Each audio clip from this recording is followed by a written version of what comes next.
chiropractique. Oui, mais qui allait voir justement et pourquoi? Eh bien, on fait l'état des lieux. Aujourd'hui, on fait le petit tour d'horizon de ces thérapies manuelles et on poursuit à vos côtés Christian Couraud avec la fasciathérapie. Alors, on a bien compris, c'est que finalement, sous notre peau, on a une deuxième peau, c'est les fascias. Voilà, c'est des fascias, ce sont des membranes qui sont partout, qui enveloppent le poumon, le cœur, le ventre, les articulations, les muscles, ça va même, le fascia va même jusqu'aux confins du corps, jusqu'à la cellule, en profondeur. Donc s'il y a un problème à un endroit, il y a des répercussions sur tout le corps, c'est l'idée. Voilà, en fait, quand vous allez voir un fasciathérapeute, on l'a vu aussi avec mes collègues, mais le but n'est pas de s'intéresser simplement au problème local, là où la personne souffre.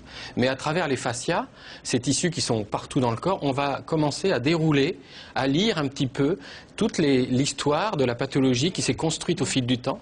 Et peut-être que la personne arrive avec un mal d'épaule alors que au fil du temps sont installées des tensions, des blocages qui le plus souvent passent complètement imperçus pour la personne. C'est ça qui est étonnant, c'est que la personne qui arrive avec la douleur alors que déjà son fascia s'est tendu, s'est crispé, s'est rétracté et crée le terrain de tous les troubles fonctionnels. Alors les troubles digestifs, les maux de tête, parce que le fascia est aussi celui qui enveloppe le cerveau, les problèmes articulaires. Et donc en fait le fasciathérapeute va, par son toucher, va s'adresser directement à ce tissu. À décrisper. Et voilà, tout doucement, sans le manipuler, par une technique très douce, très profonde, qui va faire en sorte que sous les mains, le fasciathérapeute va immédiatement sentir que le tissu donne sa confidence. Parce qu'on s'aperçoit, enfin avec notre expérience, que le corps répond à celui qui sait l'écouter. Et si on appuie trop fort, si on n'appuie pas assez fort, si on n'est pas au bon endroit, si on n'est pas dans la demande du corps, le corps se tait. Donc c'est vraiment pour nous le corps un interlocuteur. C'est subtil. Hein, c'est très subtil. C'est pour ça qu'on nous dit attention qui tu vas voir. Dès lors qu'on dit oh j'allais me faire manipuler, j'ai un petit peu mal au dos. Attention à qui tu vas aller voir, parce que c'est vrai qu'on a le sentiment qu'il faut beaucoup de prudence et de conscience. Dans ce cadre-là, mais quand on fait un geste de chiropraxie ou un geste d'ostéopathie, on a cette qualité d'écoute. Après nous, en fasciathérapie, il y a un temps d'écoute, il y a une anamnèse. On demande au patient ce qu'il ressent. Où il a mal, depuis combien de temps, mais il y a aussi une anamnèse du corps. On essaie d'écouter ce que le corps a à nous dire et que parfois le patient ne sait pas lui-même. Et donc on apprend des choses sur la personne alors que la personne elle-même ignore complètement ce qui se passe.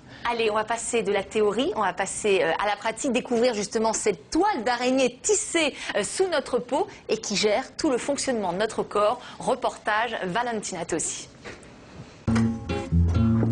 Bonjour, suivez-moi. La fasciathérapie est une thérapie manuelle qui a été mise au point il y a 25 ans par Dany Bois. Donc, elle est née de l'ostéopathie, principalement de l'ostéopathie douce, c'est-à-dire fonctionnelle, c'est-à-dire non manipulatrice. Elle a pour objectif de mobiliser les ressources internes du corps, à la fois les ressources internes organiques et à la fois les ressources psychiques. Et cela se fait par le biais d'un toucher qui va concerner un tissu particulier du corps qu'on appelle le fascia. C'est un tissu conjonctif qui relie, compartimente et cloisonne les différents éléments anatomiques du corps. Lorsque vous avez une problématique dans une région du corps, elle peut retentir à distance par le biais du jeu des fascias. La fasciathérapie agit selon deux modèles. Donc, il y a d'abord un toucher symptomatique qui a pour objectif de soulager la douleur physique de la personne. Et puis ensuite, dans le même geste, il y a un toucher relationnel. À travers le toucher, on a un lien réel entre le corps et le psychisme de la personne, toujours par le biais du fascia. Le geste manuel comprend deux parties. Donc, il y a d'abord un suivi dynamique tissulaire qui va accompagner le vivant, la dynamique vivante qui s'exprime à travers le tissu sous la forme d'un mouvement extrêmement lent. Le deuxième élément, c'est que lorsque cette mobilité du tissu est perturbée, on va réaliser ce qu'on appelle un point d'appui. Et c'est à ce moment-là qu'on va mobiliser les ressources internes du corps. Les ressources internes, je vous rappelle, qui sont à la fois organiques et psychiques chez la personne. Lors d'une séance de fasciathérapie, il y a tout d'abord un entretien d'anamnèse qui permet de faire l'historique de la problématique de la personne. Ensuite, il y a un bilan. Donc le bilan est un bilan manuel, tissulaire. Donc on va observer si la mobilité des tissus, en particulier des fascias, est physiologique ou pas. On va également réaliser un bilan gestuel à travers la réalisation de mouvements lents. On va observer également si les mouvements sont réalisés de façon physiologique ou de façon pathologique. Et puis le troisième élément que l'on va questionner, c'est la subjectivité de la personne. Puisque je vous ai dit qu'il y a un toucher de relation, il va être très important pour nous de savoir quel est le rapport que la personne a avec son vécu. Les indications de la fasciathérapie sont la douleur physique, donc les douleurs articulaires, viscérales ou crâniennes. Ce sont aussi des soins d'accompagnement pour le sportif dans les différentes phases de préparation à l'effort, de préparation à la compétition. Il y a aussi un accompagnement de la femme enceinte pour tous les troubles qui peuvent être liés à la grossesse, mais aussi pour travailler la relation entre la mère et l'enfant et la relation entre la mère, l'enfant et le père.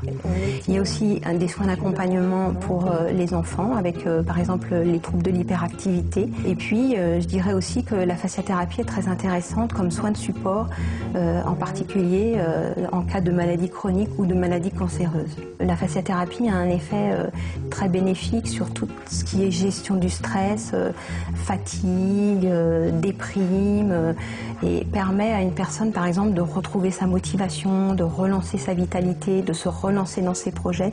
Donc dans ce sens, c'est vraiment une thérapie préventive. On est vraiment